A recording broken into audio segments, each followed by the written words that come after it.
Rosa Isela viene, sí. Vente aquí, sí, en lo que llega Rosy. Muchas gracias, muy buenos días. Hoy está con nosotros Juan Ramón de la Fuente, está en camino la secretaria de Gobernación, Rosa Isela Rodríguez, está también el subsecretario para América del Norte de la Secretaría de Relaciones Exteriores, Roberto, y Iván Escalante, con el informe de todos los lunes de Profeco. Vamos a iniciar con Iván, después le voy a pedir al canciller que tome la palabra.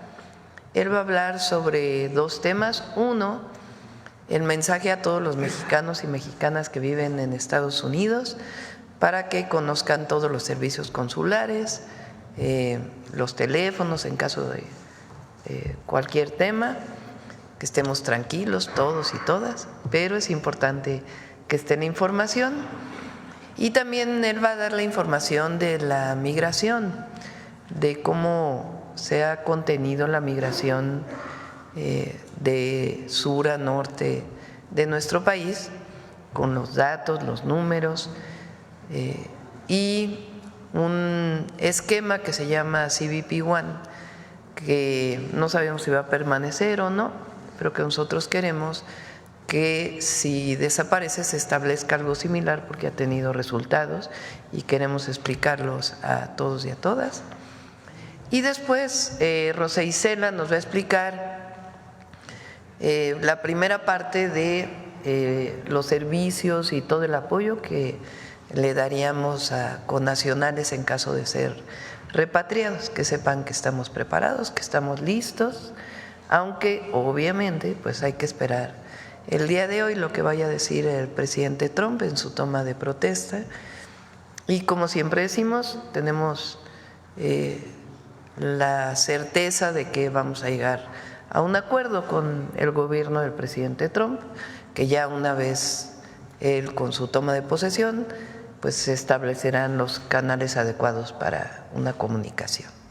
Bueno, entonces primero con Iván, por favor.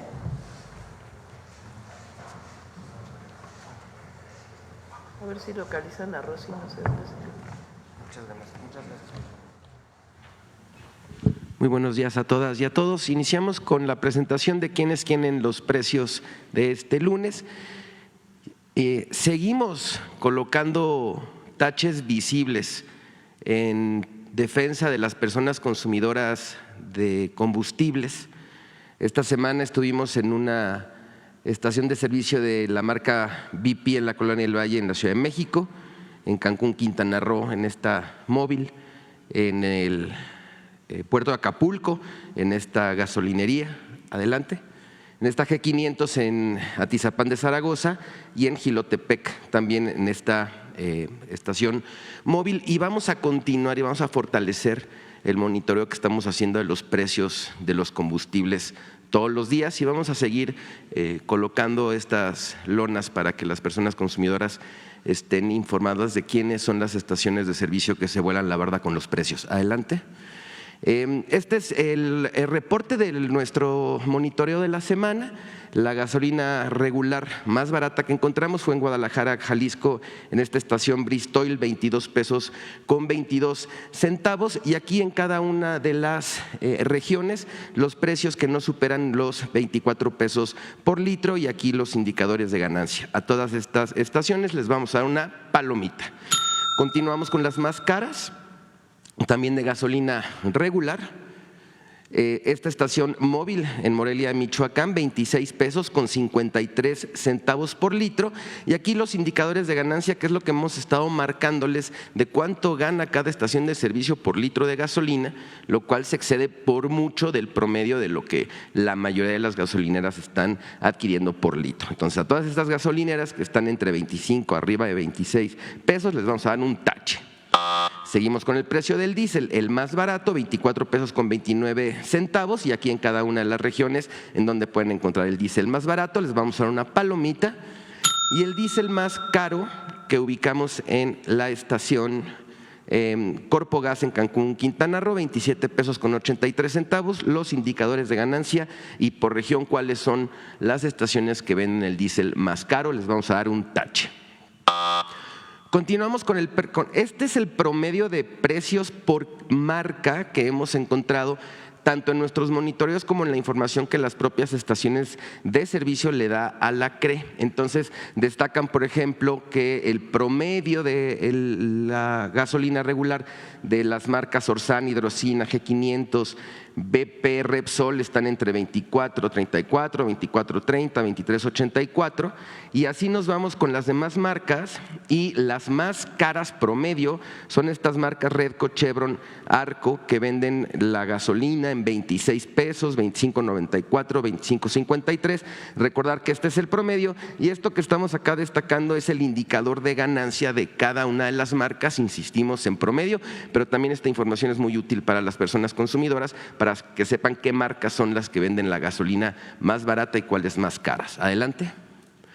Ahora este es el seguimiento de la canasta básica, la más barata que encontramos en la bodega Aurrera Emilio Carranza en Saltillo, Coahuila, en 724 pesos con 80 centavos, palomita, y la más cara en Morelia, Michoacán, en Chedraui Altozano, 999 pesos con 80 centavos, le vamos a dar un tache. Continuamos. 3 ciudades, Veracruz, Villahermosa, Alcaldía Benito Juárez, Ciudad de México, más barata, más cara, Chedraui Centro, 765 pesos con 20 centavos en Veracruz, palomita, Soriana Hiper Floresta, 867 pesos con 60 centavos, también palomita porque está por debajo de los 910 pesos. En Villahermosa, Soriana Super 441, está vendiendo la canasta básica en 845 pesos con 30 centavos, palomita. Y Chedraui Mina, la más cara, 935 pesos con 80 centavos, tache. En la Ciudad de México, en la Alcaldía Benito Juárez, Soriana Hiper Mixcoac, 825 pesos con 60 centavos, palomita.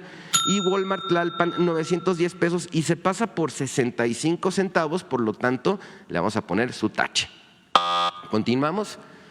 Precio de la tortilla, kilogramo continúa 23.37 el precio promedio en tortilla de tortillería. Aquí presentamos las 3 más baratas que encontramos en nuestro monitoreo y las 3 más caras. Las más caras en Veracruz, en la Colonia Centro, Querétaro, la Colonia Lomas de Casablanca, Tuxtla Gutiérrez, Colonia Las Palmas, entre 16 y 17 pesos, palomita. Y aquí las más caras en Monterrey, Tijuana, Campeche, también en el centro, en la colonia Zona Río y en la colonia Santa Ana de estas ciudades presentan precios entre 29 y 30 pesos y les vamos a dar un tache. Continuamos. Hemos estado presentándoles el precio promedio por marca de los artículos de primera necesidad. Ahora vamos con la leche. Leche entera, mismas presentaciones. La única diferencia, por ejemplo, en esta marca es que viene en bolsa, pero todas las demás vienen en caja y es leche entera, 1 litro. Los precios más baratos entre 18.96 y 15 pesos con 15 centavos, de acuerdo con la marca. El promedio está en 29 pesos con 19 centavos. Les vamos a dar una palomita. Y tenemos estas otras marcas que están entre 29.68, 30 pesos, 32 pesos, estas otras marcas que son más caras, incluso con el precio de esta pudieran alcanzar a comprar, con el precio de esta, 2 de estos presentaciones de leche, les vamos a dar a estas un tache. Continuamos con el quién es quién en el envío de dinero. Este es un ejercicio que se hace simulando un envío de $350, cada remesadora cuánto da por los dólares de los paisanos que envían el dinero. Y hay 2 elementos a considerar: el promedio de comisión y cómo están tomando estas remesadoras el tipo de cambio. Entonces, la que más da por su dinero es Pagafón Smart Pay en envíos de efectivo, 7.345 pesos por $350. Les vamos a dar una palomita. Y la remesadora HUM da 6.948 pesos por los mismos $350. Le vamos a dar un tache. Estos son envíos en efectivo. Continuamos ahora con depósitos a cuenta. La remesadora que más da por estos simulación de $350 es Cloud Transfer Services, $7,345.79 por $350. Vamos a darle una palomita y la misma plataforma HUM, $6,993.45 es la que menos dinero da y le vamos a dar un tache. Es importante y les recomendamos, en la página de internet de la Profeco hay una calculadora de cuánto estarían enviando, es un simulador, y al momento de darle enter nos da cuánto dinero estaría pagando cada una de las remesadoras que hemos estado monitoreando. Adelante. Finalizamos con los consejos Profeco de la semana. 1. Conoce el índice de ganancia y el precio por cada litro de combustible para que no compres donde se vuelen la barda con los precios. 2. Puedes encontrar la canasta básica por menos de 910 pesos. Ubica el supermercado que te ofrezca los productos más baratos. 3. El precio promedio de la tortilla de tortillería sigue en 23 pesos. 4. Un litro de leche entera se consigue desde 15 pesos con 15 centavos. Localiza las marcas y ahorra en tus compras. 5. Compara entre las remesadoras y decide por aquella que te dé más por tus dólares. Recomendamos cobrar tus envíos en alguna de las 1,743 sucursales de Financiera para el Bienestar. Nuestras redes sociales, nuestra página de internet. Es todo. Muchísimas gracias. Muy buen día, Presidenta.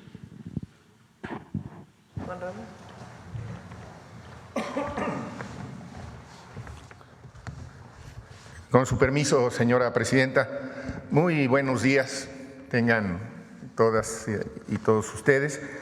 Me voy a permitir hacer una presentación, como ha dicho la presidenta, empezando por mostrarles cómo se ha fortalecido la red consular, y para nuestras y nuestros hermanos en los Estados Unidos, que tengan la información veraz, oportuna, y que les quede sin lugar a duda el mensaje que nos ha encargado la presidenta que mandemos a todas y a todos ustedes, y así lo hemos hecho desde todos nuestros consulados.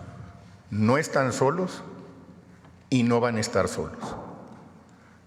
Tenemos una red consular, como puede verse aquí, que es la más grande que tenga un país en otro país en todo el mundo.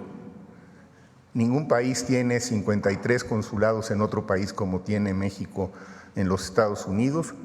Red consular que en estos últimos meses, desde que inició el gobierno de la presidenta Sheinbaum, siguiendo sus instrucciones, se ha fortalecido, se ha revisado con cuidado con todas y todos los titulares de los consulados y también con sus equipos, los cónsules de protección, los cónsules de documentación y los servicios consulares en general, que han mostrado, como les ilustraré en unos minutos, un avance muy significativo en la digitalización de trámites, que es algo importantísimo para nuestras paisanas y nuestros paisanos.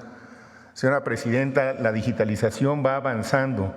Yo tuve la ocasión la semana pasada en Phoenix de constatar que un par de paisanas que llegaron a las 7:30 de la mañana al consulado a solicitar un acta de nacimiento, tuve el honor de poder entregárselas personalmente 2 horas después, a las 9:30 de la mañana. Es decir, la digitalización va avanzando y está mejorando los servicios y paulatinamente van a ser más los trámites que puedan hacerse por vía digitalización. Hemos logrado configurar un equipo jurídico de 2,610 personas. Estos son entre las asesorías externas que se han contratado, aquellas alianzas que se han hecho con escuelas de derecho, con algunos despachos de abogados, muchos de ellos también de migrantes connacionales que de manera voluntaria, pro bono, se han comprometido y forman parte de los servicios consulares que en este momento se están ofreciendo. Y esto junto con las 1.700 y pico de plazas que tienen nuestros consulados en otros servicios, aparte de los de protección y de documentación, pues nos da un total de 4.383 personas que para nuestras y nuestros paisanos están a sus órdenes. Están para servirles, para orientarlos, para apoyarlos y cuando se requiera, para protegerlos y defenderlos, independientemente de su estatus migratorio e independientemente del lugar en el que se encuentren en los Estados Unidos. Nuestras 53 circunscripciones cubren en su totalidad el territorio de los Estados Unidos de América. Y entre los mecanismos que tenemos para poder darle mayor celeridad también en un momento determinado a sus necesidades, y me pasa la siguiente, por favor, está ya funcionando esta aplicación Consulap, ya está en la plataforma Android. ¿Y esto qué es lo que les va a permitir en caso de que lo requiera? Bueno, pues en primer lugar, conocer claramente cuáles son sus derechos, los derechos y cómo deben de ejercerlos en una situación apremiante. Por ejemplo, tienen derecho a permanecer callados. Este es un derecho constitucional y los abogados nos han recomendado que lo ejerzan porque muchas veces con las preguntas más bien intimidatorias están provocando respuestas que después puedan ser utilizadas en su contra. Entonces, este tipo de lineamientos que son muy prácticos y tocan a la puerta de tu casa, pídeles que te muestren, que te pasen por debajo de la puerta una orden judicial. No pueden entrar a un domicilio si no tienen una orden de un juez. En fin, ahí encontrarán toda la información necesaria. También es importante que puedan decirnos quiénes son los contactos a los que habría que contactar en caso de que fuera necesario y dónde queda tu consulado más cercano y tiene un botón de contacto para mandar esta información. Debo decirles que ese botón solamente puede aplicarse desde los Estados Unidos. Pues la aplicación se puede descargar, pero para que el botón funcione tienes que estar en los Estados Unidos porque es pues para ellos esta aplicación. Ahí están los teléfonos.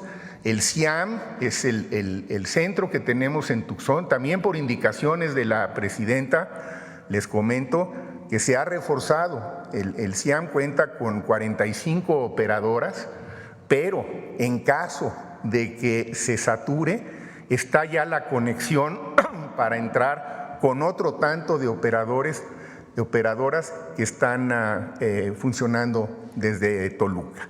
Entonces tenemos este call center que está a su disposición y desde luego pues los contactos más cercanos con su consulado, en donde hay también otra serie de alianzas que están ya muy afinadas, las estuvimos revisando todas estas últimas semanas, siguiendo muy puntualmente sus indicaciones, Presidenta, iglesias, escuelas, hospitales, redes sociales, desde luego organizaciones para tejer esta red de apoyos comunitarios y sociales que junto con los apoyos legales nos van a permitir contender con las circunstancias que pudieran presentarse en las próximas semanas. La siguiente, por favor. Bueno, nuestro modelo humanitario de movilidad humana sigue funcionando a la fecha, al día de hoy, y ha mostrado en los hechos una disminución del 78% de los cruces ilegales. Es decir, y esto es algo que queremos enfatizar, porque creemos que es un modelo, siempre es perfectible, pero es un modelo que funciona, es un modelo que nos ayuda y quisiéramos desde luego reforzarlo, pero destacar que tiene algunas virtudes que son realmente buenas. Por ejemplo, y ahora entro un poco más en detalle, ya lo mencionaba la presidenta, la posibilidad de que se puedan agendar citas frente a autoridades migratorias en línea sin necesidad de llegar primero al territorio de los Estados Unidos. Hacerlo desde el sur de México. Esto fue algo que se logró en un acuerdo que hubo entre el presidente López Obrador y el presidente Biden, que se ha ido afinando en los últimos meses, que se conoce como CBP One. Pero lo importante es mostrar, si ven ustedes en la parte inferior de la gráfica, el número de cruces que hay sin cita y el número de cruces que hay con cita a través de esta aplicación ya es muy parecido. Es decir, es un modelo que queremos nosotros proponer, que con las modificaciones que el caso requiriera pudiera seguir funcionando. Creo que nos conviene a todos, desde luego empezando por los propios migrantes, porque una vez que tienen ellos una cita, pues esto ya facilita los tiempos y los traslados. La siguiente, por favor. Bueno, algo que se ha comentado mucho en la prensa en los últimos días y que me ha pedido la presidenta que haga un comentario al respecto es lo que se conoce como MPP. Se ha dicho por los medios, ustedes lo han seguramente leído o escuchado, que esto es algo que se pondrá en marcha muy probablemente a partir del día de hoy. Bueno, ¿qué significa este MPP? Es algo que ya tuvimos en el pasado. Empezaría por decir que ya en el primer periodo del presidente Trump se estableció este mecanismo que por sus siglas en inglés se refiere a protocolos de protección migratoria. Esto es lo que quiere decir MPP. Y no es lo mismo que un tercer país seguro, porque el MPP, como dice en esta lámina, en primer lugar es una decisión unilateral. El presidente López Obrador no estuvo de acuerdo y si lo vuelven a instrumentar, la indicación que nos ha dado la presidenta, por supuesto, es enfatizar que esta es una decisión unilateral que toman ellos. Sí lo pueden hacer, está en su derecho. Nosotros no necesariamente lo compartimos, de hecho no lo compartimos. Tenemos un enfoque distinto, pero vamos encontrando los mecanismos de ajuste. Desde luego no implica el MPP obligaciones para México como tales. Se pueden llegar a algunos acuerdos sobre cómo vamos a procesar las cosas. De hecho, siguen vigentes hasta ahora y lo deseable es que se mantengan, pero son mecanismos que van a requerir, desde luego, pues primero que esperemos a ver si en efecto lo ejecutan como se ha anunciado y después entonces veremos cómo nos ajustamos para operarlo de la mejor forma posible. Concluiría diciendo que nuestros cónsules en todo Estados Unidos, pero de manera especial en los estados fronterizos, están en comunicación continua y esa ha sido la indicación que nos ha dado la presidenta y así se ha transmitido con las autoridades migratorias locales. Hay comunicación diaria entre los responsables de las agencias migratorias, las dos agencias migratorias fundamentales que operan para estos fines en Estados Unidos. Una se conoce como ICE, por sus siglas en inglés, ICE, y otra se conoce como CBP, por sus siglas en inglés. Las dos son agencias migratorias. Bueno, nuestros cónsules están todos los días en contacto con esas autoridades justamente para tratar de mantener esta interlocución como parte de la defensa y de la protección de sus intereses. En suma, Presidenta, diría, creo que seguiremos atentos, cumpliendo sus indicaciones, y la prioridad número 1 de la Secretaría de Relaciones Exteriores ha sido y seguirá siendo la protección y el cuidado de nuestros paisanos, sobre todo en los Estados Unidos, en todo el mundo, y concluiría diciéndoles, paisanas, paisanos, no están solos, sus consulados están con ustedes, no perdamos la calma, estemos atentos a lo que podamos ir recabando como información verídica y se les estaremos compartiendo en cuanto la tengamos. La Secretaría de Relaciones Exteriores está permanentemente, Presidenta, en contacto con la red consular todos los días desde temprana hora, y hacemos un corte a partir de hoy todas las noches después de las 18 horas para mantenerla informada. Es todo. Muchas gracias.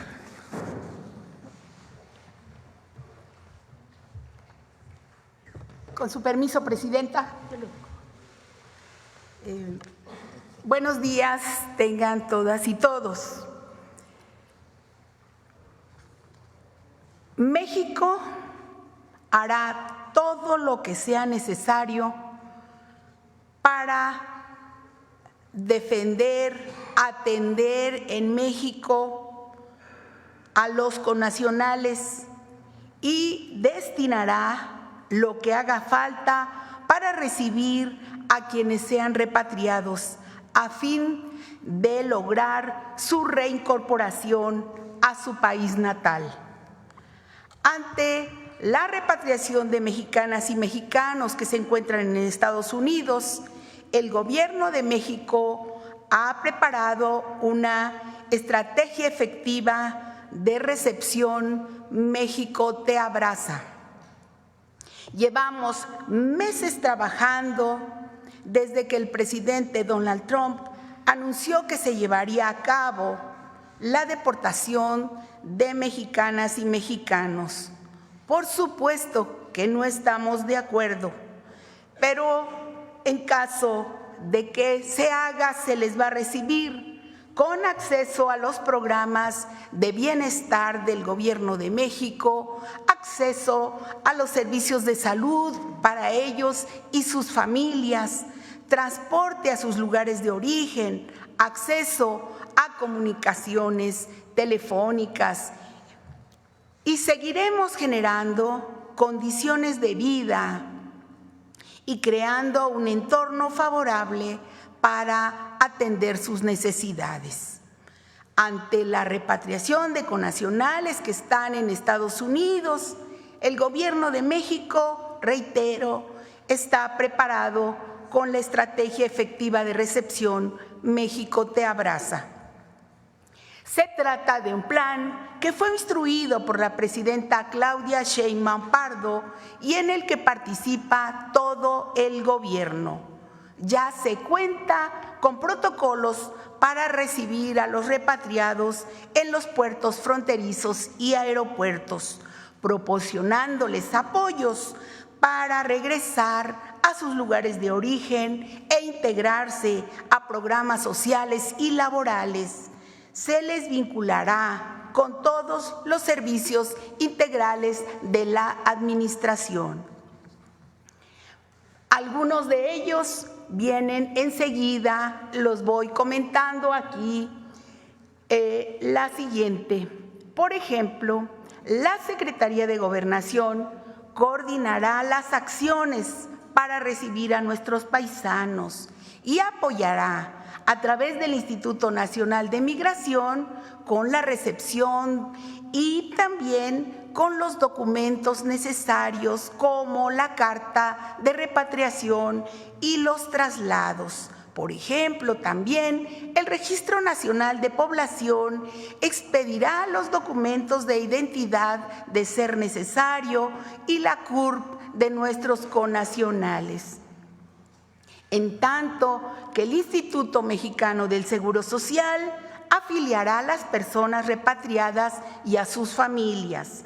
Así, podrán acceder a los 5 seguros que contempla la Ley del Seguro Social: por enfermedades y maternidad, por riesgos de trabajo, invalidez y vida, por retiro, por cesantía en edad avanzada y vejez, además de todas las prestaciones en guarderías y otras prestaciones sociales. Por supuesto que también la atención a las diferentes especialidades, vacunas y toda la atención médica que se requiere por parte del Instituto Mexicano del Seguro Social. También la Secretaría del Bienestar los incorporará a los distintos programas sociales. Menciono algunos, por favor, la lámina, como la pensión para las personas adultas mayores, la pensión para personas con discapacidad, el programa de apoyo a madres trabajadoras, también el programa Sembrando Vida, la pensión para mujeres Bienestar, también el programa Salud Casa por Casa, muy importante, así como todos los programas de emergencia social que da la Secretaría de Bienestar. Por supuesto, el programa Jóvenes Construyendo el Futuro, que proporciona la Secretaría del Trabajo, así como las diferentes becas en universidades Benito Juárez, el programa Beca Universal Rita Cetina, las becas de educación media superior, las becas de educación superior, por supuesto, los apoyos en vivienda social por parte de SEDATU y del Infonavit. También por parte de la Secretaría de Agricultura y todo el sector, las cuestiones de producción para el bienestar, los apoyos de fertilizantes gratuitos, el apoyo de Bienpesca y los precios de garantía. También recordar el otro programa de alimentación para el bienestar, así como todos los servicios que proporciona el Banco de Bienestar, entre otros. Entonces, finalmente también en esto relacionado con los apoyos de bienestar y por instrucción de la presidenta, a cada uno de los paisanos que lleguen a nuestro país, se les entregará una tarjeta, la lámina por favor, que se llama la tarjeta Bienestar Paisano, que también tiene 2,000 pesos, dinero del que podrán disponer de forma inmediata para cubrir sus gastos en el traslado hacia sus comunidades de origen. Aquí sí la pueden poner. Y pues estamos trabajando en mucha coordinación con diferentes sectores. Por ejemplo, ya están capacitados los servidores públicos que estarán en la atención, en la implementación de la estrategia. También se establecieron acuerdos con los gobiernos de los estados fronterizos, Baja California, Sonora, Chihuahua, Coahuila, Nuevo León, Tamaulipas, con todos los gobernadores de los estados. También acuerdos de el tema de los estados que también tienen el mayor número de mexicanos que viven en Estados Unidos, como Chiapas, Guerrero, Oaxaca, Puebla, Michoacán, Guanajuato, Estado de México, Sinaloa y Jalisco. Los gobernadores y gobernadoras, todos, absolutamente todos, manifestaron su total apoyo a las acciones que lleve a cabo el gobierno mexicano en esta estrategia de México Te Abraza, asegurando una cálida bienvenida a los repatriados. También con los organismos internacionales, así como con la Comisión de Derechos Humanos, está acompañando al Gobierno de México en esta estrategia con la finalidad de sumar esfuerzos para la recepción y reintegración de las personas repatriadas. También se ha invitado y se llevan varias reuniones con el Consejo Coordinador Empresarial a participar en la recepción y vinculación laboral de nuestros connacionales que retornan a México. Se ha hablado de empleos para nuestros paisanos. Estarían por firmarse convenios, pero ya estamos trabajando en ellos.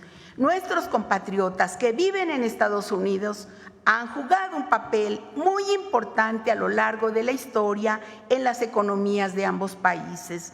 Son mujeres y hombres que se esfuerzan todos los días por mejorar las condiciones de vida de sus familias y que dejaron su país con la ilusión de construir un patrimonio para su familia. Y se trata de gente honesta, que se dedica a las labores del campo, que trabaja en la rama de servicios, en el ámbito educativo y que contribuyen a las economías de los dos países. Y ante las dificultades que hoy enfrentan, deben saber, como dijo el canciller, que no están solos. Como ha dicho la presidenta, el Gobierno de México cuenta con un plan integral para hacer frente a las repatriaciones. Estamos preparados, México los está esperando con los brazos abiertos. México no se ha olvidado de ustedes, así como estoy segura que ustedes llevan el corazón, en su corazón, a su tierra. Queridos paisanos, su nación está lista para ser una vez más un hogar para todas y todos. Muchas gracias por su atención, muchas gracias que nos permiten servirles y seguir trabajando para ustedes. Gracias. Bueno, muchas gracias. A ver, nada más antes de pasar a las preguntas.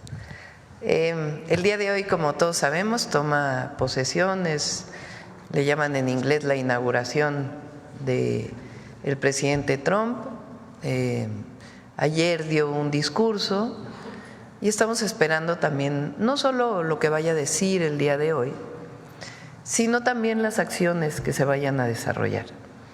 Nuestro objetivo pues es, una vez que ya tome posesión, entrar en contacto con su equipo, que ya ha habido pues alguna comunicación informal dado que todavía no toman posesión, y ya tomando posesión pues entraremos en comunicación y sabemos que va a haber un acuerdo en los distintos temas. Ese es nuestro objetivo, el acuerdo en los distintos temas. De todas maneras, es importante que se conozca que México ha estado trabajando en una estrategia para todos aquellos migrantes que quieran llegar a Estados Unidos. Es una estrategia integral, humanista. Y eso ha permitido que menos migrantes lleguen a la frontera norte. Y al mismo tiempo, esto que mencionaba el canciller, una de las colaboradoras del presidente Trump dijo que iba a desaparecer esta aplicación que se llama CBP1, que ha ayudado a que los migrantes no tengan que llegar a la frontera norte a esperar el asilo, que es una de las formas para poder entrar a los Estados Unidos.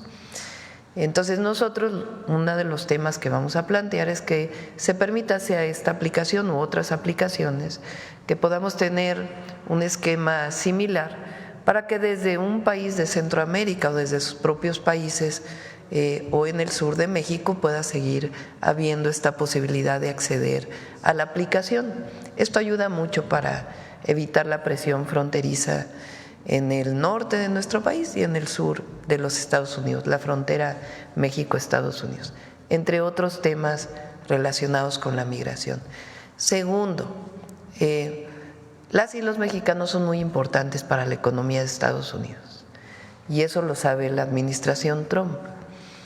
En caso de que haya deportaciones, que sería una medida unilateral de ellos, además de defenderlos en Estados Unidos con la red consular y de apoyo de abogados y otros esquemas de apoyo, también cuando lleguen a México ya hay un programa integral que tiene que ver con apoyos de bienestar, con ingreso al IMSS, con apoyo para empleo, con transporte para que puedan llegar a sus lugares de origen, un pequeño apoyo inicial que les permita también, si llegan sin recursos, poderlos tener para poder llegar. En fin, un esquema integral que hemos estado trabajando que presentó en este momento con un adelanto la secretaria Rosa Isela. Y el tercer tema, que es importante, es esto que implementó el presidente Trump en su primer periodo, que es esto que le llaman el MPP, que es una decisión unilateral de ellos para que quien quiera tener asilo en los Estados Unidos no entre a Estados Unidos, sino que espere en otro país. Y por eso nuestra insistencia para que se abra esta posibilidad de acceder al asilo, no solo desde la frontera de manera presencial, sino también a distancia, sea en el sur de nuestro país o en otros países. En eso estamos trabajando, entre otros temas, para cuando tengamos esta reunión bilateral entre el equipo del presidente Trump y el equipo del gobierno de México. Y a nuestros paisanos y paisanas decirles que, primero, que no están solos, y segundo, que también hay que guardar la calma, que hay que ver también cómo se desarrolla durante estas semanas el proceso. Esto es lo que queríamos plantearles. Adelante. Sí, muy buenos días, presidenta Demián Duarte de Sonora Power. Bueno, en particular con este programa tan completo que presenta la secretaria Rosa Isela, me surge la inquietud. Seguramente habrá quienes pudieran ser deportados, pero también seguramente yo conozco mucha gente que vive en Estados Unidos y que seguramente tiene ganas de regresarse también a su país. Entonces la pregunta es si este programa aplica para ellos. Por supuesto. Y ya informaremos en dónde pueden aplicar ya en estos días a todos estos programas. De acuerdo, muy buena noticia. Sobre el particular, hoy aparece una encuesta en el periódico El Heraldo, donde el 79% de los mexicanos le apoyamos, digo porque yo me incluyo, en la actitud, en la respuesta que usted ha tenido pues, a cada uno de los embates que ha tenido verbales el presidente electo, que pronto en unas horas será el presidente en funciones, Donald Trump. El 79% le apoya y el 66% dijo sentirse muy identificado con esto que usted manifestó, de que bueno, habrá que ponerle América Mexicana o Mexamérica, válgame pues, a los territorios que antes fueron México. ¿Qué opina usted sobre este respaldo masivo que tiene de parte de los mexicanos? Pienso que, a ver, pon la encuesta primero.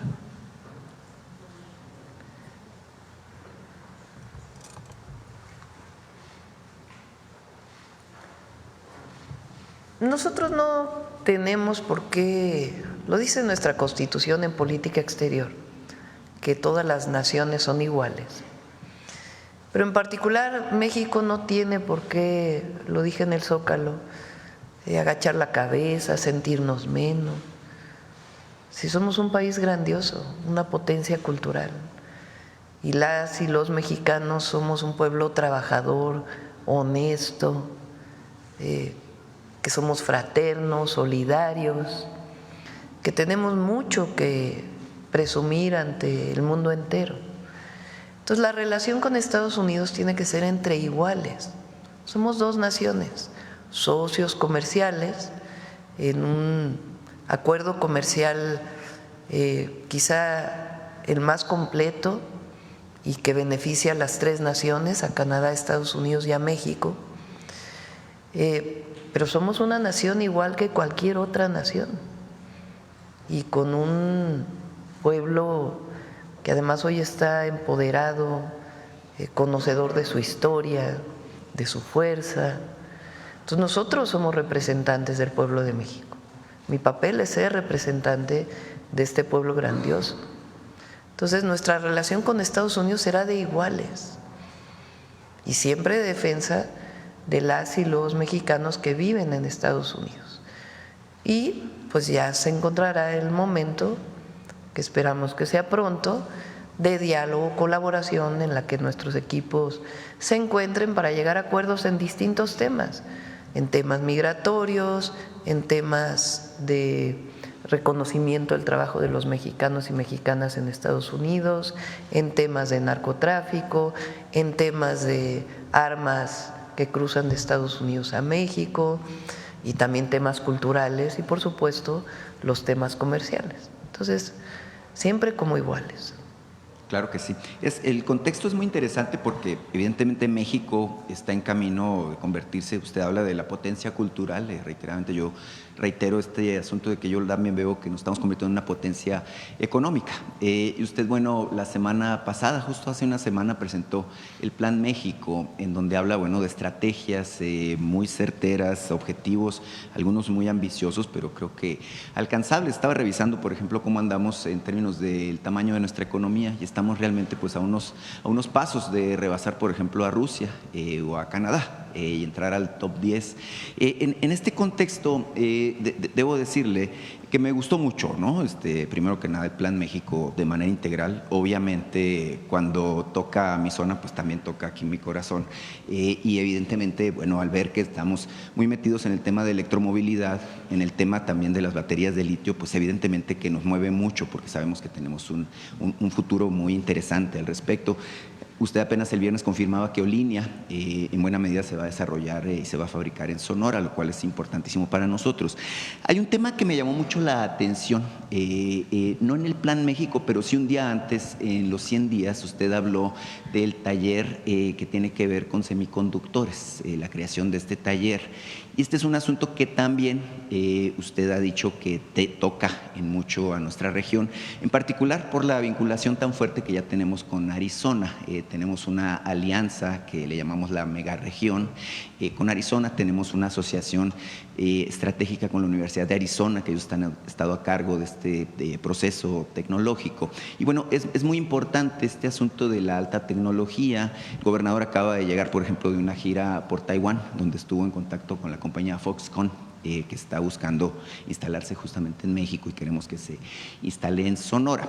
El punto, Presidenta, es que yo le quiero preguntar sobre el particular, ¿qué tipo de esfuerzos está haciendo su gobierno para lograr amarrar, vincular este proceso que tiene que ver con semiconductores? Sabemos que la industria de alta tecnología es compleja, que se requiere infraestructura especializada. Se habla de que, tengo un diagnóstico por ahí que habla de que se necesitan no centenas, sino decenas de miles de especialistas, sobre todo con nivel de ingeniería, para poder aprovechar esta ventana. Me dicen los expertos que la ventana se abre solamente por un periodo de 3 años, más o menos, y que bueno, tendríamos nosotros que aprovechar montando la infraestructura y teniendo el personal capacitado. En particular, la pregunta es esa: ¿qué está haciendo específicamente para lograrlo? Son varios temas. Uno, evidentemente, este esfuerzo que está haciendo el gobernador para que empresas fabricantes de semiconductores, hay distintos tamaños de semiconductores y distintos diseños. Y Taiwán es uno de los lugares en donde mayor desarrollo y producción de semiconductores hay. China también. Y ahora hay un esfuerzo muy grande para que también se fabrique en Norteamérica. Estados Unidos pues también tiene plantas, pero el mayor desarrollo estuvo en los últimos años en Asia. Entonces Sonora tiene un potencial muy grande precisamente por este vínculo con Arizona, donde fue la decisión en su momento de la producción de semiconductores, que ya va muy avanzada. ¿Qué estamos pensando en México?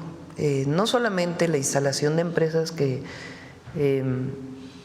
Jalisco también tiene empresas de semiconductores muy importantes, no solamente el traer las inversiones a México, sino el desarrollo científico y tecnológico relacionado con los semiconductores. Hay 2 instituciones mexicanas académicas que tienen un desarrollo muy importante. Uno es el CINVESTAB, que tiene particularmente una sede en Jalisco, que tiene un desarrollo muy amplio, y el otro es el INAOE, que es un centro CEP-CONACYT, que también tiene desarrollo importante, sin limitar el desarrollo que hay en el Tecnológico Nacional de México, en la UNAM, en otras universidades públicas. Lo que queremos ahora es generar la parte del desarrollo, del diseño de los semiconductores, que es muy importante como la parte de la cadena productiva que podría aterrizar en la producción de los semiconductores y tener las patentes relacionadas con este diseño. Ya estamos trabajando justo con Sinvestav y el INAOE, los recibí aquí hace como un mes. Esta semana, creo que mañana los volvemos a trabajar con ellos, con Rosaura Ruiz, que está a cargo de la Secretaría de Ciencia, Humanidades, Tecnología e Innovación, y con ellos la idea es instalar esta planta y después pues ya su vínculo con empresas públicas o empresas privadas para que se desarrollen en México cierto tipo de semiconductores y que la producción no solamente sea de fuera, sino que también se desarrolle en nuestro país, sea con empresas nacionales o empresas extranjeras. Claro. De Sonora, de hecho, vinieron dos especialistas en el área. Una de ellas está integrada en el Consejo Asesor Empresarial, que es la señora Rigoli. Sí, también. Y por otra parte estuvo también José Luis Rubio, que es especialista precisamente en este aspecto. Con ambos he estado tomando alguna consulta y me han estado informando sobre el tema. Es un tema muy interesante que tiene evidentemente mucho futuro. Por último, señora presidenta, mire, le quiero plantear un tema que nos preocupa, pero nos ocupa también mucho en Sonora. Usted conoce el proyecto Saguaro Energy que desarrolla la compañía México Pacific Limited, que se va a instalar. Es la mayor inversión privada, sea nacional o extranjera, que hay en estos momentos en el portafolio de inversiones al que usted aludió justamente cuando presentó el Plan México. Hablamos de una inversión de 15,000 millones de dólares, es un mundo, estamos hablando de 300,000 millones de pesos, que plantea un polo de desarrollo por sí mismo justamente en la región del desierto de Sonora, es en Puerto Libertad. El tema es que, bueno, el presidente López Obrador nos estuvo informando sobre el tema justo cuando ustedes tuvieron el diálogo empresarial con inversionistas de Estados Unidos. Se presentó también aquí en Palacio la presidenta de esta compañía. El asunto que nos preocupa es que parece que en el PRI o en el PAN o en la oposición mediática andan buscando casos de éxito e inversiones muy exitosas, como es el caso, justamente para meter, pues válgame, pues desinformación, grilla, y ahora andan con que este proyecto pues no estaría de acuerdo con las normas que establece pues digamos toda la reglamentación ambiental. Yo lo que le quiero preguntar en este aspecto es, bueno, número uno, ¿qué tipo de garantías están dando ustedes como gobierno a este tipo de inversiones en particular? Y número dos, obviamente, ¿cómo está el tema también de los manifiestos de impacto ambiental y qué se puede esperar al respecto de este importante proyecto? Muchas gracias. Tiene que ser aprobada la manifestación de impacto ambiental antes de que inicie la obra o que inicie la inversión. No sé exactamente en qué punto va, averiguamos con Alicia Bárcenas y por supuesto lo informamos aquí. Por acá, a ver aquí. ¿Tú? Sí, sí. Presidenta, qué gusto saludarla. Ramón Ramírez Gutiérrez de Noticieros El Reloj de Oaxaca. El día de ayer estuvimos en Michoacán, Presidenta, en este foro de pueblos indígenas y pueblos afromexicanos rumbo al Plan Nacional de Desarrollo. Y la verdad que fue un encanto encontrarse con más de 3,000 personas con diferentes lenguas, 65 grupos indígenas, ver vestimentas, escuchar la poesía de sus voces. Pero bueno, dentro de todo esto se habló de la coincidencia de los grupos indígenas con su política al interior de la República Mexicana y de desarrollo, y de que ahora sean sujetos de derecho los pueblos indígenas. Pero resaltarle y preguntarle una situación: los pueblos afros también se manifestaron, Presidenta, en este foro y pidieron de parte del Estado mexicano una disculpa pública por todos los agravios que han sufrido a través de la historia. Usted, que representa al Estado mexicano, ¿estaría usted dispuesta a tener una disculpa pública a los pueblos afromexicanos? Primera pregunta, Presidenta. Los planes de justicia tienen como principio esa disculpa pública.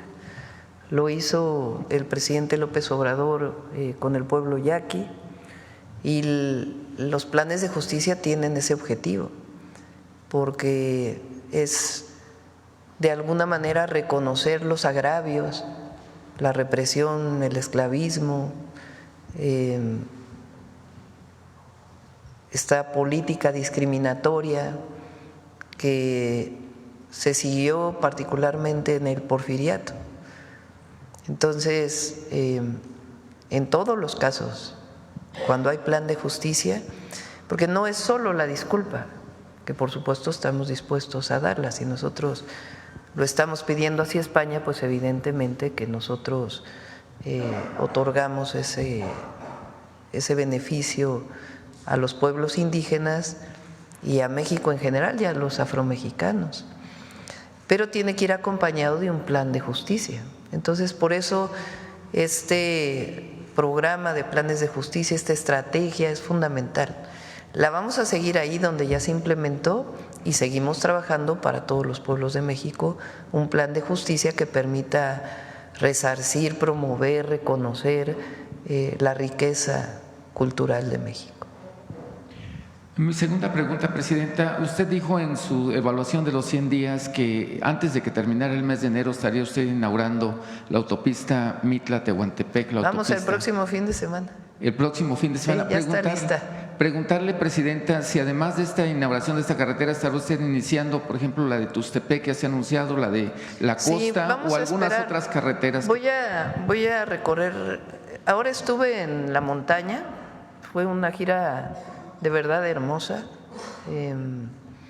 Estuvimos primero en Acapulco anunciando este esquema en donde Fonatur destina recursos para el mejoramiento de Acapulco y un esquema de planeación del puerto, además de una inversión importante que vamos a hacer.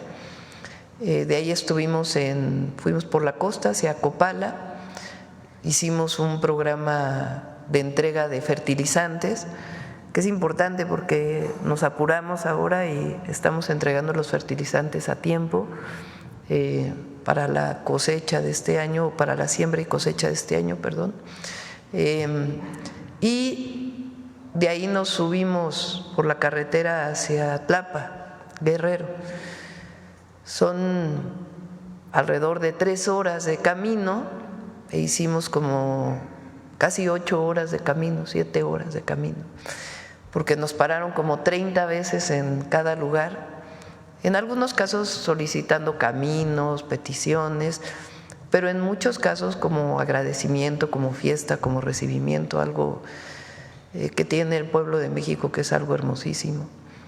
Y ahí vamos a hacer algunos caminos, vamos a continuar con los caminos artesanales y otros caminos que está pidiendo desde hace tiempo.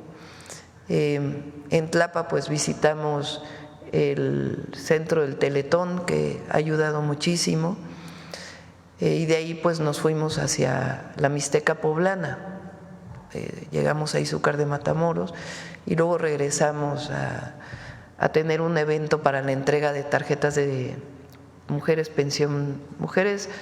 la pensión Mujeres Bienestar.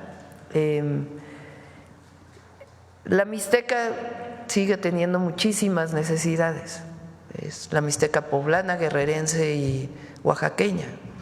Entonces, mi objetivo este fin de semana que viene es ir a inaugurar la carretera, pero bajar hacia Pinotepa, desde Guajuapan de León, para visitar justo esos caminos que son de los caminos más afectados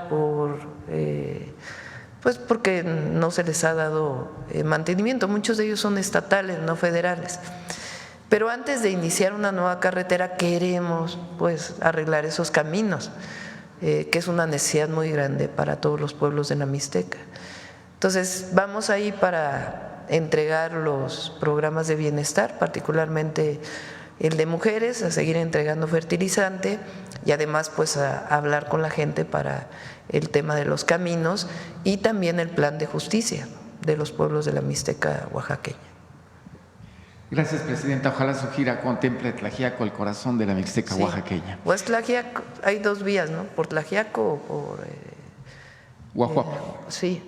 Bueno, de Guajuapan hay dos caminos para ir a Pinotepa. Entonces estamos decidiendo por cuál. Presidenta, ya por último preguntarle, dentro del Plan Nacional Hídrico que usted ha presentado, hay una situación, las plantas tratadoras de aguas residuales para recuperar los ríos, sabemos que el Lerma, el Atoyac lo tiene usted en prioridad, pero hay arroyos pequeños, ríos pequeños en muchos municipios que están contaminados. ¿Contempla usted en este Plan Hídrico 2025 plantas tratadoras para municipios? Los municipios no les alcanza el presupuesto, particularmente en Oaxaca, pero creo que es a nivel nacional, para tener plantas tratadoras, algún esquema, programa para recuperar estas aguas contaminadas que principalmente contaminan ríos. Vamos a iniciar por estos 3 ríos y sus afluentes. Son los 3 ríos más contaminados del país. Y por otro lado, el programa integral que lleva la Comisión Nacional del Agua tiene los planes maestros municipales, con el objetivo de que haya recursos del municipio, del estado y de la federación para poder atender un plan, no solamente una acción, sino un plan para la mejora del acceso a agua potable y el saneamiento. Entonces depende mucho de las y los presidentes municipales, con el recurso que tengamos, si entramos al saneamiento de los ríos o también al acceso de agua potable. De todas maneras es un plan que va a permanecer durante todo el sexenio. Pero acá creo que estabas desde el otro día, ¿no? Aquí en medio, que no has preguntado. Buenos días, presidenta. Buenos días a todas y a todos.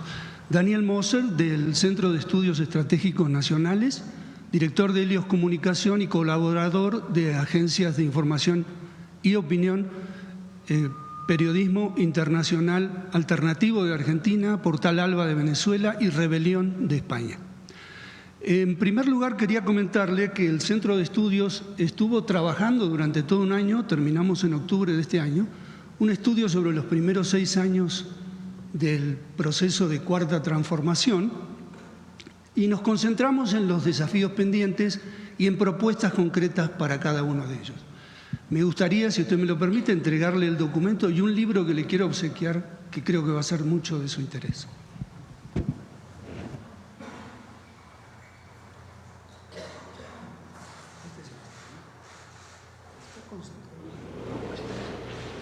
Este es el libro que habla de las mujeres, tipos de líderes y luchadas.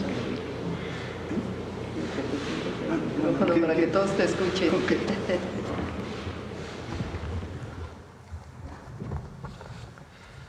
Le comentaba que el libro es Calibán y la bruja. Se trata de una investigación muy documentada sobre el papel y el liderazgo de las mujeres en el periodo precapitalista entre el feudalismo y el capitalismo. Ellas defendían el interés y el territorio y las propiedades comunales contra la privatización que estaba empezando a hacerse ya en esa época. Las estigmatizaron como brujas, pero no quiero contar más, espero que lo pueda leer. En la actualidad hay un tema central, entre otros, en el ámbito global, que es la disputa económica entre Estados Unidos y China. Esta disputa se da en el marco de un fenómeno más importante aún, que es un cambio de época, un proceso para lograr en algún momento un nuevo orden mundial. Esto lleva años y va a llevar muchos años más.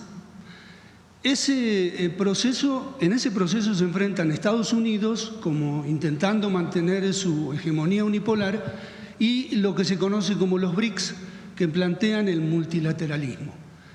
Quisiera dar unos datos para plantearle la primera pregunta. China ahorra el doble que Estados Unidos como proporción del PIB. China invierte el doble que Estados Unidos como proporción del PIB. La formación bruta de capital fijo de la economía de Estados Unidos es del 20% del PIB y la de China es del 45% del PIB. China tiene un superávit comercial del orden de 700.000 millones de dólares al año. Estados Unidos un déficit comercial mayor a $1 trillón al año. La deuda de Estados Unidos es del 130% del PIB, la de China del 75%. En 1945, a término de la Segunda Guerra Mundial, Estados Unidos aportaba más del 50% del Producto Interno Bruto global. En 2024 es solo del 22%.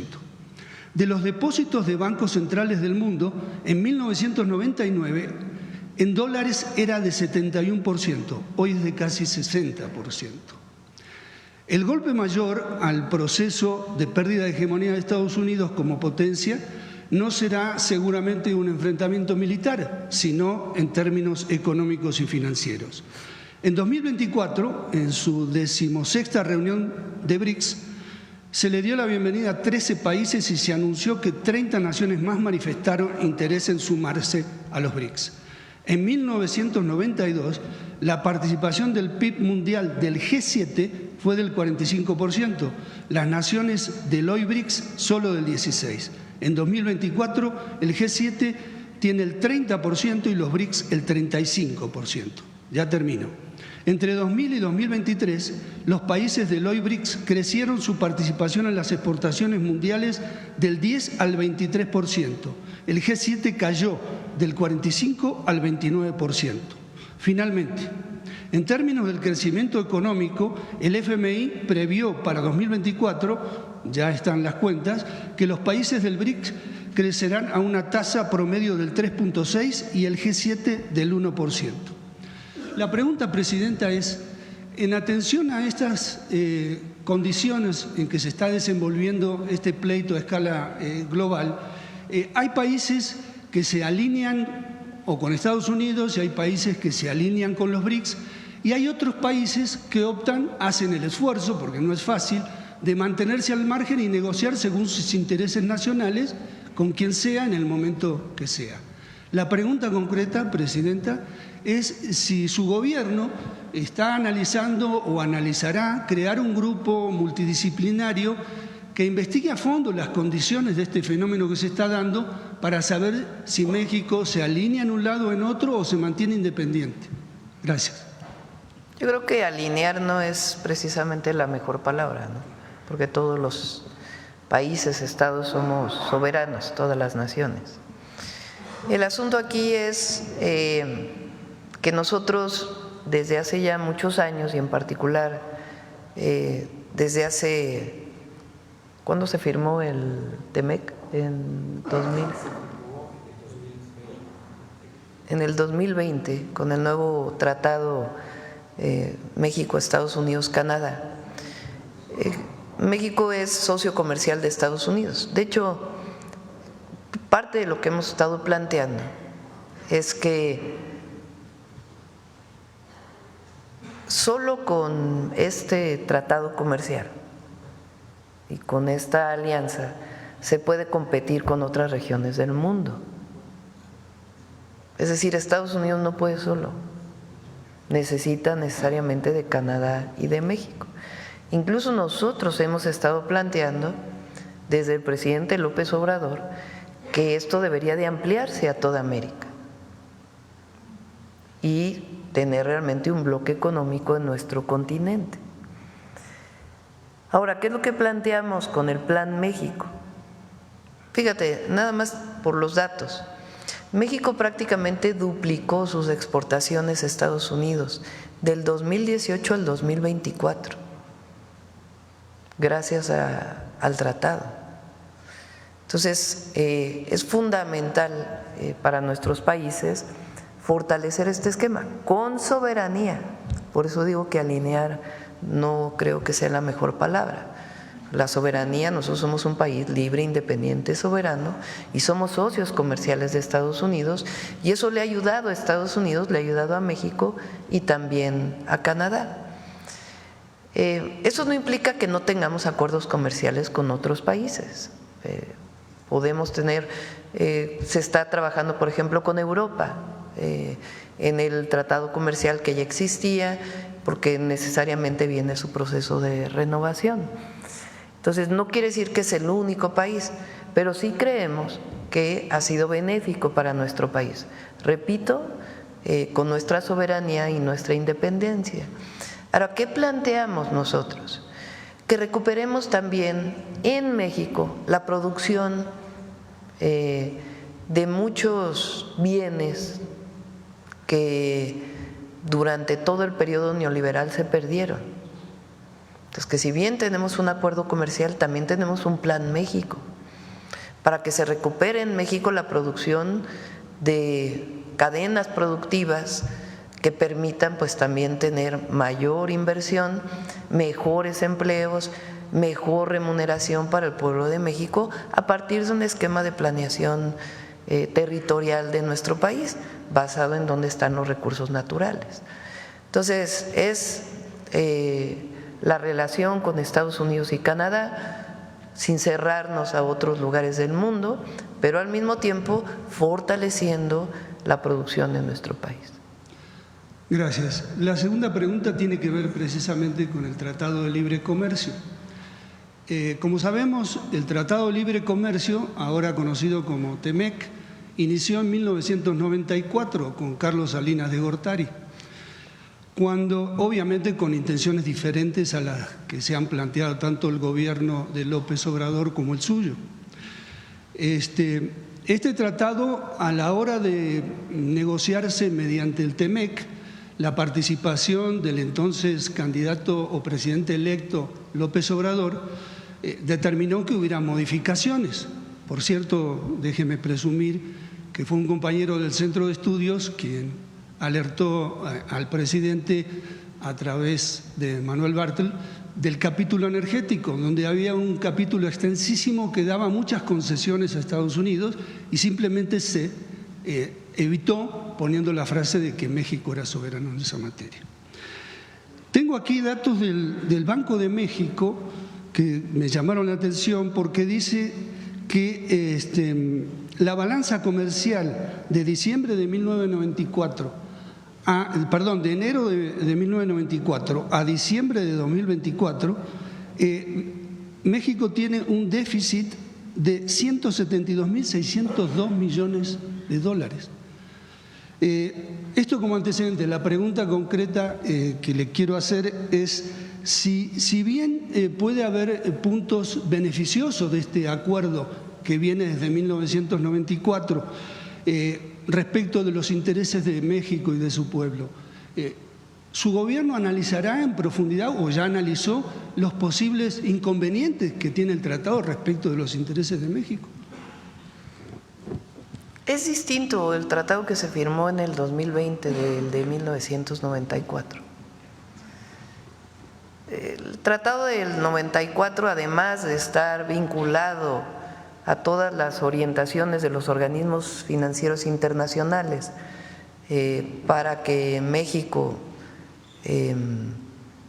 tuviera un modelo de desarrollo neoliberal, tenía un elemento central que era utilizar a México con una ventaja competitiva, la mano de obra barata. Y eso le hizo mucho daño al país, porque fue el periodo en donde el salario mínimo no creció. ¿Cómo puede un gobierno asumir que tu ventaja competitiva son los salarios de hambre de tu pueblo? Eso cambió en el 2020, porque a partir del 2018 comenzó a incrementarse el salario mínimo y con ello el salario medio del país y con ello la disminución de la pobreza, además de los programas de bienestar y de otras acciones que se han desarrollado, y con ello también la disminución de las desigualdades o la reducción de las desigualdades. Entonces es distinto el marco en el que se firma uno y el otro tratado. En el 2026 viene una revisión, que es una revisión menor, y nosotros creemos que se va a dar esta revisión en acuerdo con el gobierno de Estados Unidos y de Canadá, porque ha sido benéfico el tratado para los tres países. Entonces, la diferencia sustantiva es que cambió el régimen en México también y que ya no es la integración perdiendo soberanía, que eso era lo que existía antes. Nosotros defendemos a México como país libre, independiente y soberano con un socio, con dos socios comerciales, Estados Unidos y Canadá. Muchas gracias. En una próxima conferencia, ¿será posible ofrecer información puntual, específica, sobre el contenido nacional de las exportaciones mexicanas? Porque también hay mucho de maquila o de las grandes corporaciones que se afincaron en México, y creo que sería un dato interesante que al menos yo no tengo. Sí, es distinto también porque se apostó por la maquila en la época del primer tratado. La maquila entendida como, de nuevo, se importa todo de Estados Unidos, se maquila en México porque hay mano de obra barata y se exporta. Ese era el objetivo de entonces. Ahora no, la inversión extranjera directa tiene cadenas productivas en nuestro país. Una de las mayores inversiones en México ha sido la industria automotriz de empresas de Estados Unidos, que tienen cadenas productivas en México, es decir, hay acero que se produce en México, hay vidrio que se produce en México, hay componentes de autopartes que se producen en México por empresas nacionales. Lo que queremos nosotros pues es aumentar esa cadena productiva de producción nacional, incluso desde las pequeñas y medianas empresas para la fabricación final de distintos bienes y también de servicios. Entonces, es distinto. México hoy es el tercer país en formación de ingenieros e ingenieras en el mundo. Vean nada más lo que eso significa. O sea, que no en cualquier país puedes instalar semiconductores, porque requieres personas con calificación, con formación en ingenierías diversas. No solo ingenierías, pero principalmente. Y no por eso vamos solamente a formar ingenieros e ingenieras, también queremos historiadores, también queremos filósofos, queremos que México tenga a sus jóvenes en las universidades y que podamos seguir formando desde científicos hasta humanistas y artistas. Eso es lo que hace todavía una potencia mayor de nuestro país. Pero es distinto el modelo neoliberal a el humanismo mexicano y cómo bajo este nuevo régimen y modelo se aprovecha la relación con Estados Unidos y Canadá por la integración económica que existe, pero con una visión completamente distinta. Ponemos por encima de todo el bienestar del pueblo de México. Gracias. La última pregunta. Sebastián Lerdo de Tejada, a finales del siglo XIX, señalaba, o al menos se le atribuye a él, que la prensa se regula con la prensa. El expresidente López Obrador lo usaba a menudo como una referencia cuando trataba el tema. La cuestión es que en esa época, pues que la prensa se regule con la prensa es que un periódico liberal enfrente a un periódico conservador.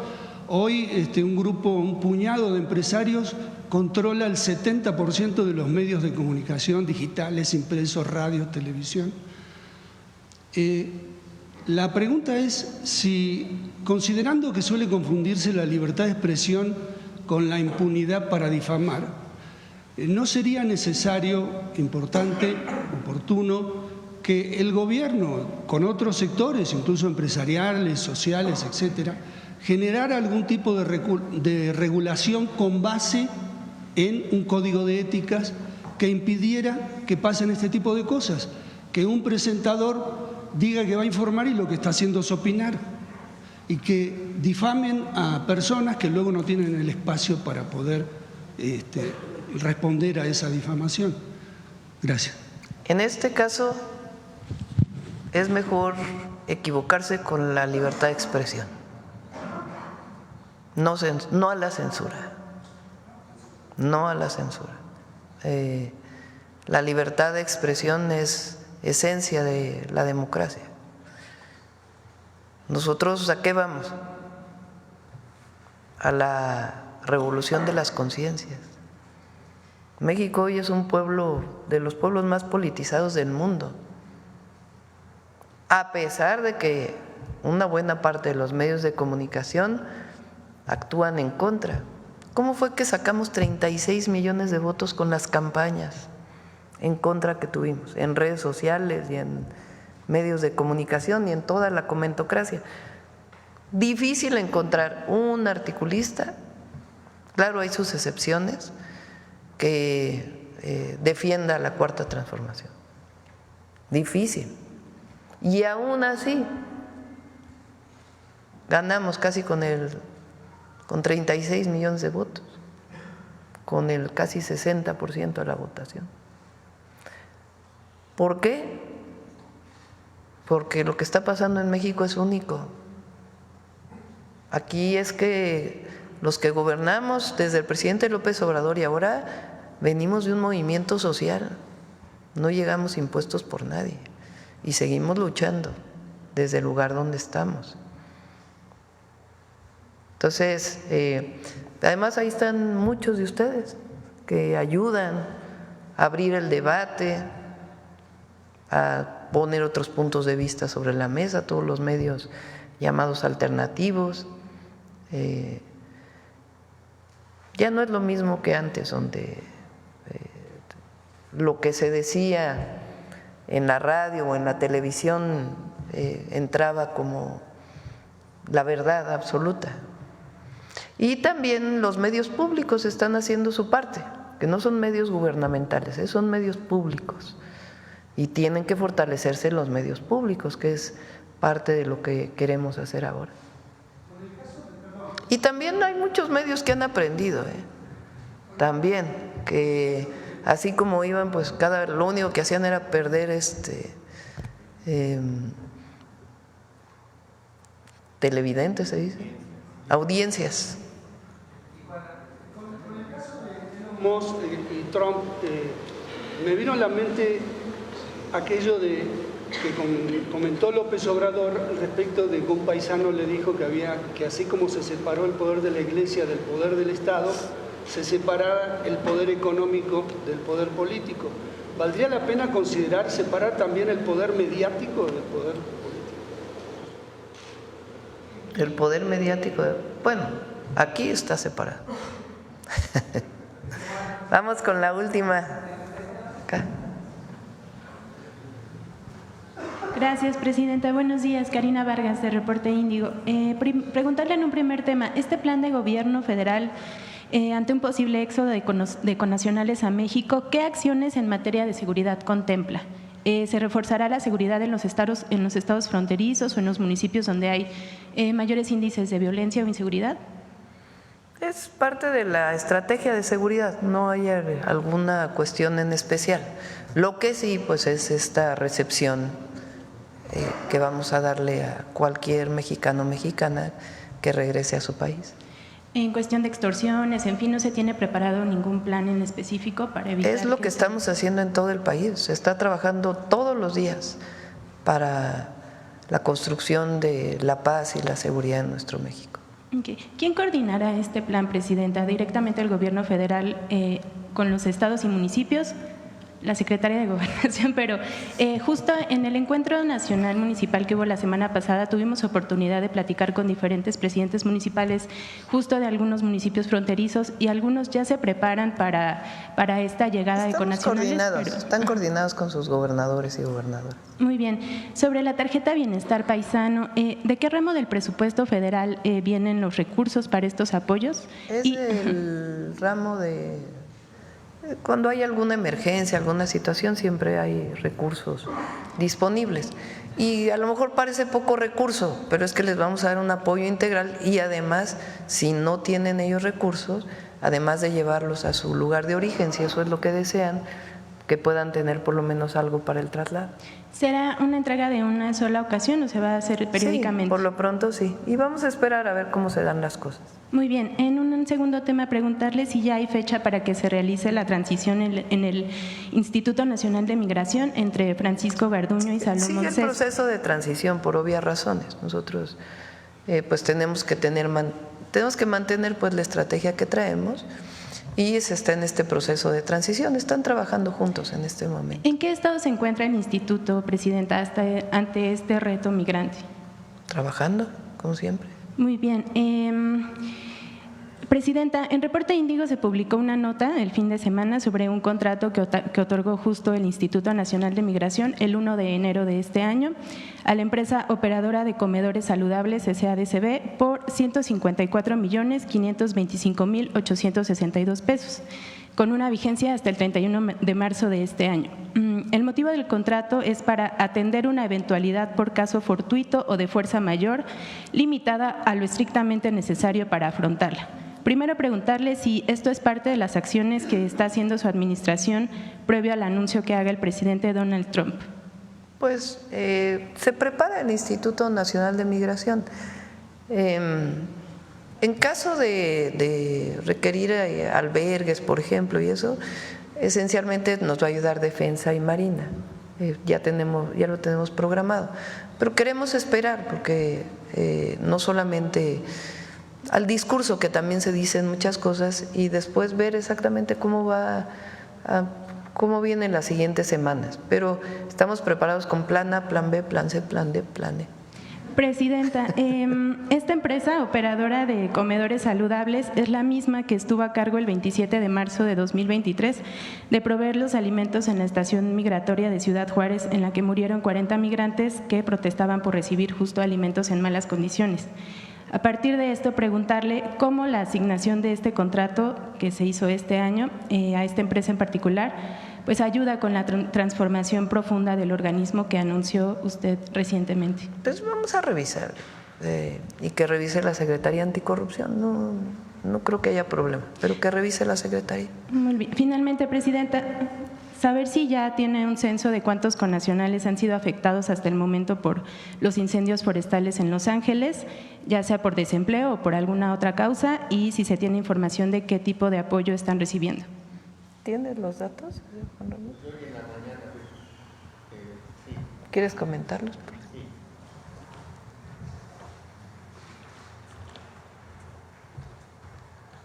Sí, justamente de hoy en la mañana no tenemos el censo completo de los damnificados.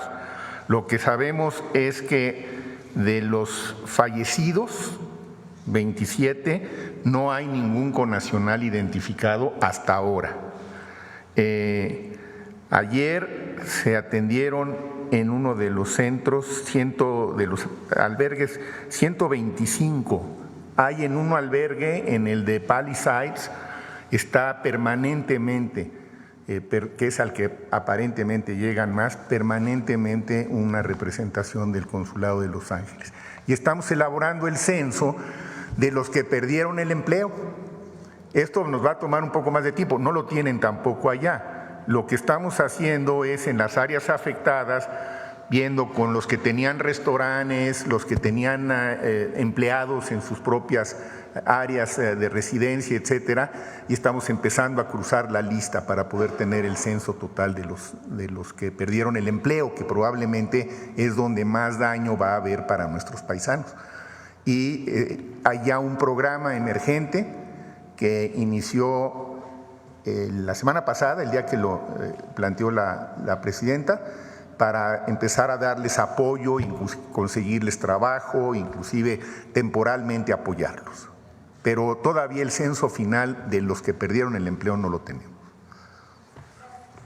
¿Quieres comentar algo de la reunión del viernes de los cancilleres? ¿Quiénes se reunieron? Sí, con mucho gusto, Presidenta. Sí, como ustedes saben, el jueves y viernes hubo una reunión aquí en la Ciudad de México para ver, junto con países de Centro y Sudamérica, el tema migratorio. Son los países que conforman lo que se le ha llamado en Sudamérica la ruta del norte, o sea, que llegan a México.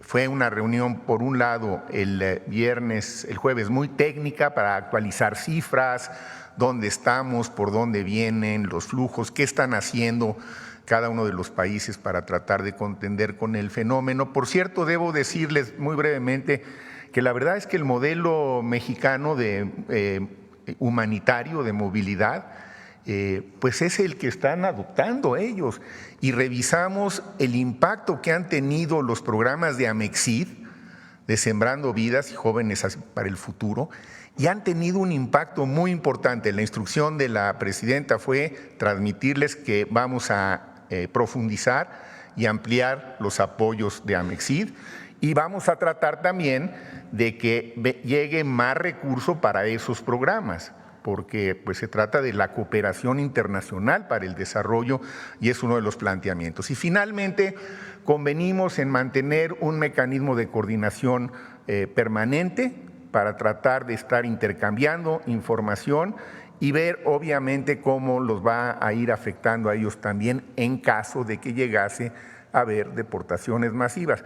¿Quiénes estuvieron presentes? Pues estuvo presente Brasil, estuvo presente, estoy empezando de abajo para arriba, a ver si no se me escapa alguno, Colombia, desde luego, estuvo Panamá, acudió Cuba, acudió Haití, que tiene un problema delicado, sensible, Venezuela, Costa Rica, El Salvador estuvieron presentes, éramos 11 en total. Honduras, por supuesto, Honduras y Guatemala, claro. Honduras porque además esta reunión surge como resultado de una conversación que tienen hace algunas semanas la presidenta Sheinbaum con la presidenta de Honduras. Hubo una muy buena respuesta y estamos coordinados en el plan de apoyarnos recíprocamente y de que nuestros respectivos embajadores en Estados Unidos de estos mismos países estén también en contacto, en espejo de lo que hicimos aquí en la Ciudad de México, básicamente. Gracias, presidenta. Bueno, cerramos, que hay mucho trabajo. Sí, vamos con humanismo mexicano. El humanismo mexicano tiene su más profunda inspiración en los pueblos originarios y afrodescendientes de todo el país, porque son culturas que han fomentado sus lazos comunitarios en una organización social que privilegia la fraternidad y la solidaridad social para fortalecer una identidad colectiva que ha logrado sobrevivir, lo mismo a los embates de la conquista, siglos de olvido y neoliberalismo. Nuestros pueblos son ejemplo de resistencia y permanencia que nos enseñan a vivir de manera digna y colectiva. En México existen más de 70 culturas originarias a lo largo de toda la geografía nacional.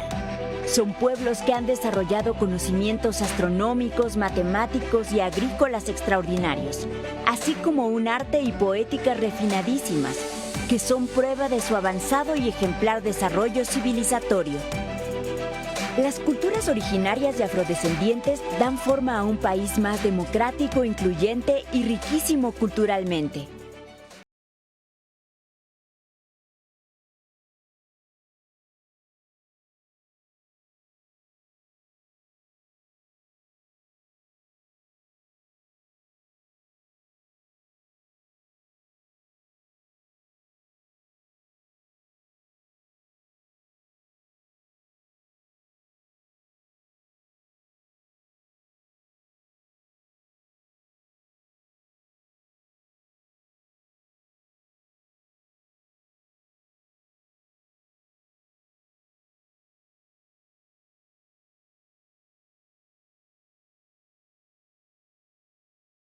En colectivo.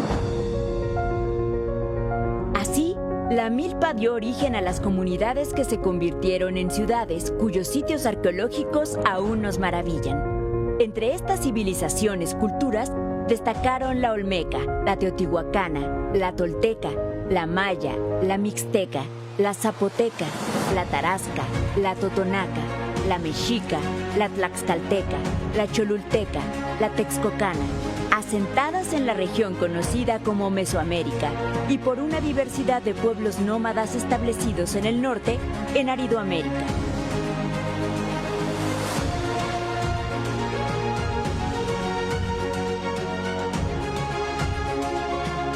En todas las culturas mexicanas, el colectivo es más importante que los individuos. No es raro que los mexicanos seamos un pueblo que cree en lo colectivo, en el bien común, en el bienestar de la mayoría. Los pueblos originarios y afrodescendientes son ejemplo y guía de resistencia, permanencia y constancia. Son la mayor riqueza e inspiración para imaginar un país más digno e igualitario.